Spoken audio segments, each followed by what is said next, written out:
Você sabia que a China mandou matar todos os pardais que existiam no país? E esse motivo, além de estúpido, é um tanto polêmico. E essa história começa com o ditador chinês Mao Tse-tung. Ele foi o mandante desse extermínio, e não foi só os pardais que sofreram nas mãos de Mao Tse-tung, pois essa decisão desencadeou consequências sérias para a China e toda a sua população. Então, se você ainda não é inscrito, se inscreva no canal e deixe o seu like para não perder mais nenhum vídeo como esse, trazendo na íntegra tudo que ainda não te contaram. Essa história começa em 1958, quando o ditador chinês Mao Tse-tung lançou uma campanha chamada O Grande Salto Adiante. A ideia era tornar a República Popular da China uma nação desenvolvida socialmente igualitária, em tempo recorde, acelerando a coletivização do campo por meio de uma reforma agrária forçada e promovendo a industrialização urbana. Naquela época, a China não era uma potência mundial como nos dias de hoje, e a ambição do ditador era se tornar o maior líder comunista do mundo, levando seu país ao topo, independente dos danos colaterais que isso traria ao seu povo. Mas a ideia do grande salto adiante não teve uma estrutura sólida e científica, e com isso, a maior parte dos seus planos eram banhados de fome, sangue e tristeza. No início da estratégia, tudo parecia certo. O grande líder acreditava em suas convicções.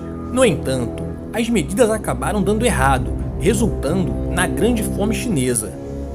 Entre as causas para o fracasso estava uma ação que visava o extermínio de pardais de toda a República da China.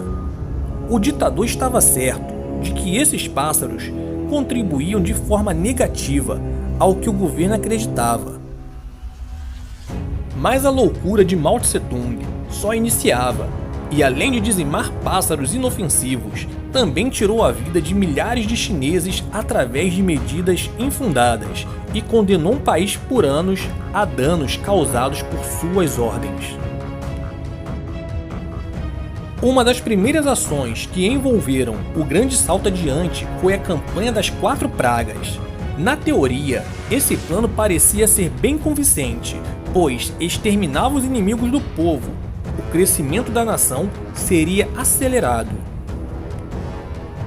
Seu objetivo era eliminar ratos, moscas, mosquitos e até mesmo pardais, apontados pelo governo como ladrões que roubavam do povo os frutos de seu trabalho.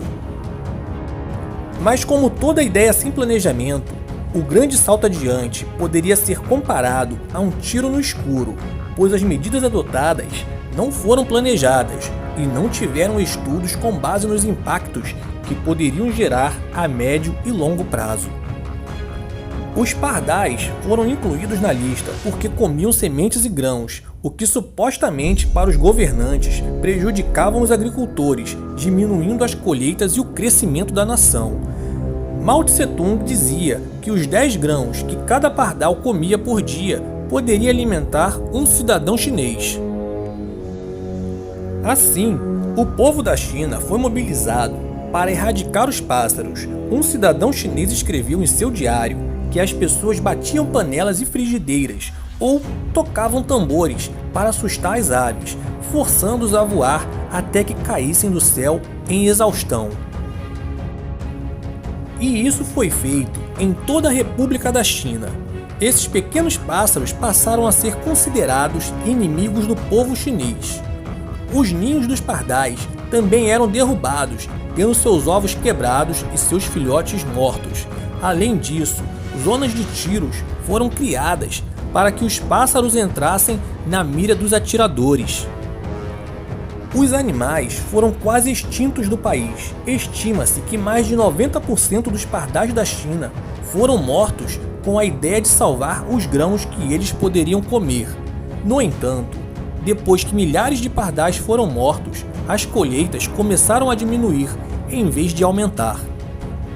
O caso parecia estranho, pois os pardais considerados como pragas e inimigos do povo chinês já não existiam mais no país, e em 1960 cientistas descobriram que a dieta dos pardais era composta por 3/4 de inseto e apenas 1/4 de grãos.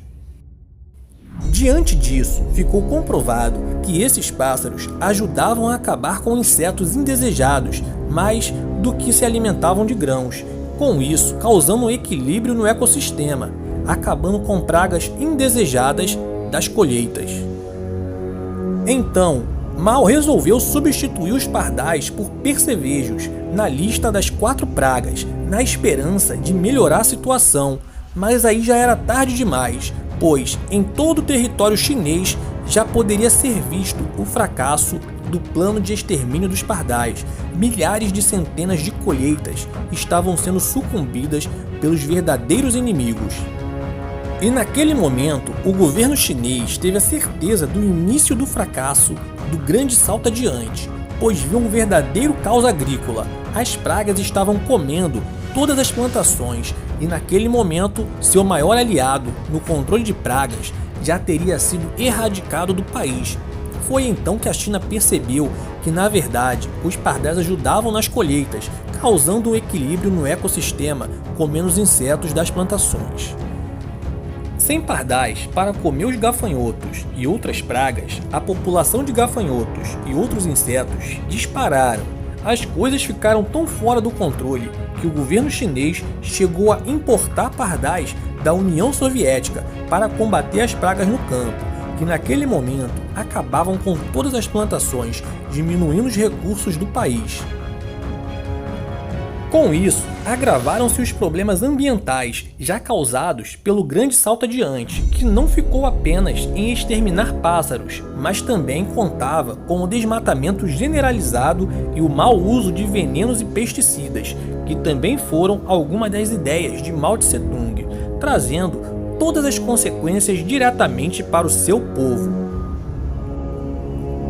O desequilíbrio agrícola contribuiu para a escassez alimentícia, que produziu a grande fome chinesa, no qual mais de 30 milhões de pessoas morreram de desnutrição.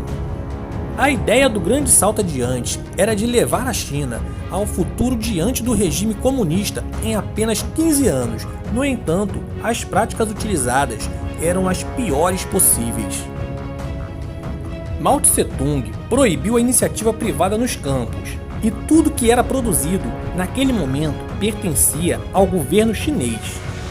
E além disso, ele retirou dos cidadãos do campo todas as posses, fazendo com que eles vivessem e trabalhassem em grandes fazendas, e as suas posses passaram a ser do Estado. Mao Tse-tung mandou confiscar todos os bens em prol da coletivização do seu país. E após isso, os trabalhadores só conseguiam se alimentar após atingirem a meta de trabalho. E com isso, muitas pessoas também morreram de fome no campo de forma desumana. E nessa lista estavam mulheres, crianças e também idosos. Todos eles eram excluídos da ração alimentar dada pelo governo caso não executassem o seu trabalho. Com a rotina de trabalho cada vez maior, milhares de trabalhadores ficaram exaustos e, com isso, tendo pouca produtividade ou incapacidade de trabalhar e, por final, não recebendo a ração e fazendo com que a situação saísse do controle. O grande salto adiante foi um fracasso para os menos favorecidos, para as colheitas e para os animais. Mao Tse-tung foi um líder comunista e revolucionário chinês, liderou a Revolução Chinesa e foi o arquiteto e fundador da República Popular da China, governando o país desde a sua criação em 1949 até sua morte em 1976. O seu governo foi banhado de sangue e estima-se que mais de 80 milhões de pessoas morreram durante esse regime. E se você gostou e quer saber mais sobre esse tema e outros vídeos, curta, compartilhe e se inscreva, pois só aqui no Conhecimento Secreto você encontra todos os vídeos de curiosidade sobre histórias que ainda não te contaram.